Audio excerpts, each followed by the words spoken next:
Bonsoir. Alors, merci. Moi, je m'appelle Marie-Thérèse Dabassel. Je suis originaire du pays de la Teranga, le Sénégal. Alors, pour ceux qui ne connaissent pas le Sénégal, peut-être les amateurs culinaires sauront que c'est le pays où on mange le thieboudieu. Ou peut-être les amateurs de football se rappelleront que c'est le Sénégal qui a gagné la dernière CAN. Alors, les Sénégalais, applaudissez. Merci. Alors, ce soir, je vous raconte mon histoire. Alors, du mieux que je me rappelle, à chaque fin de vacances, mon père nous amenait dans son village natal. Alors, avec mes frères et sœurs, nous n'aimions pas y aller parce que cela signifiait laisser nos amis pendant des mois et souvent, il nous fallait un temps d'adaptation pour que les autres enfants nous acceptent. Mais est-ce que nous avions le choix de ne pas y aller? Non, pas du tout. Mais quand je voyais mon père, comment il était attaché à son village natal et comment il faisait tout son possible pour participer à son développement, mais je me demandais, pourquoi? Il me répondait à chaque fois, ma fille, tu as la chance de n'avoir jamais connu la faim, de n'avoir rien pour nourrir sa famille, de ne compter que sur les récoltes, et ce n'est pas à chaque hivernage qu'elles sont bonnes. Donc, depuis 2006, en tant que directeur d'une ONG, il appuie les femmes du village, mais aussi des villages environnants, dans le maraîchage organique. Alors, cette activité permet aux femmes de produire des légumes, dont une partie servira à l'autoconsommation, et le surplus sera commercialisé, leur permettant d'avoir des revenus, mais aussi de gérer d'autres charges du ménage. Alors, je lui ai encore posé une question. Peut-être que c'est de là qu'est née ma passion pour la sociologie. Mais papa, pourquoi les femmes? Alors, à cette question, il m'a répondu par une autre question. Mais Daba, est-ce que d'octobre à juin, mais est-ce que tu vois des hommes au village? Ils ont tous migré vers la capitale à la recherche d'un emploi. Seules les femmes sont au village.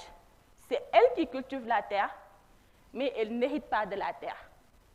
Une chose que j'ai observée en 2018, en changeant carrément de sujet de thèse à l'entame de ma 3e année de thèse, pour travailler sur la place des femmes dans l'agroécologie au Sénégal.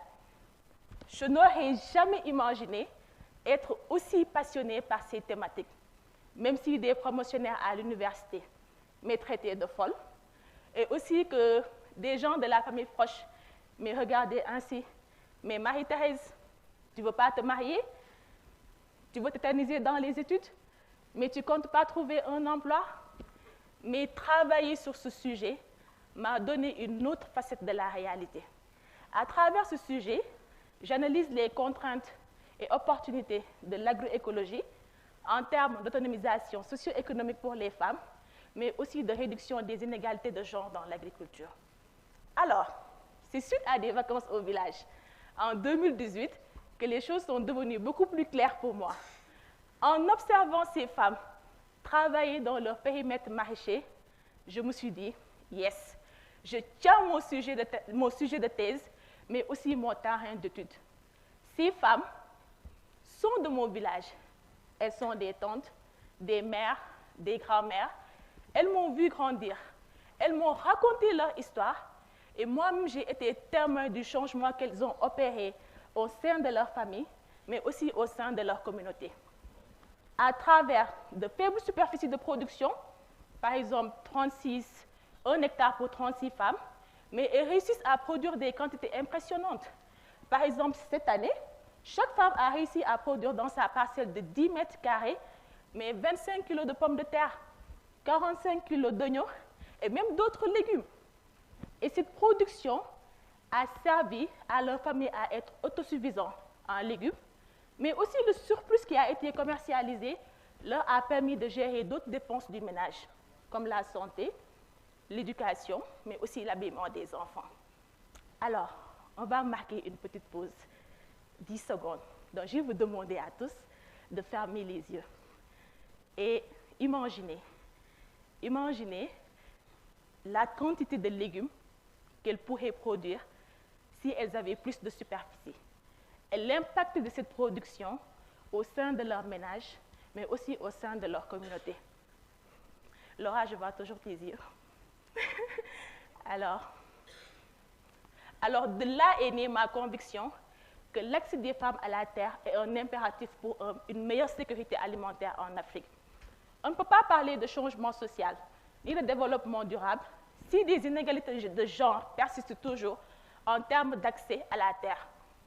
L'agroécologie, par exemple, offre une solution à ces femmes, mais des freins persistent toujours, parce que cet accès à la terre se heurte à des réalités culturelles qui voudraient bien que les hommes héritent de la terre. Et même si le fait de se regrouper en groupement leur permet d'accéder à la terre, elles ne peuvent pas prétendre à de grandes superficies. Et comme solution, par exemple, un mécanisme pilote de location-achat pourrait permettre aux femmes de mieux accéder à la terre, parce que le titre foncier permet de garantir l'obtention de prêts, mais aussi d'augmenter leur production. Mais pour cela, je pense que les chefs coutumiers doivent jouer un rôle important dans la compréhension de la politique foncière au sein de leur communauté. Donc, il y a lieu d'instaurer un dialogue en vue d'un débat sur les politiques proposées à travers des ateliers, des plaidoiries, des campagnes de sensibilisation. Alors, je terminerai par dire que garantir un accès sécurisé à la terre aux femmes est vraiment essentiel pour le développement agricole de l'Afrique. Et lorsque j'ai éprouvé du trac à raconter mon histoire, à parler de mon parcours, je me suis répétée avec fermeté: si je ne le fais pas maintenant, quand est-ce que je le ferai? Il est maintenant temps d'agir. Si nous n'agissons pas maintenant, il faudra attendre peut-être 75 ans ou à mon 100e anniversaire pour qu'un jour les femmes puissent accéder à la terre. Merci. Asante.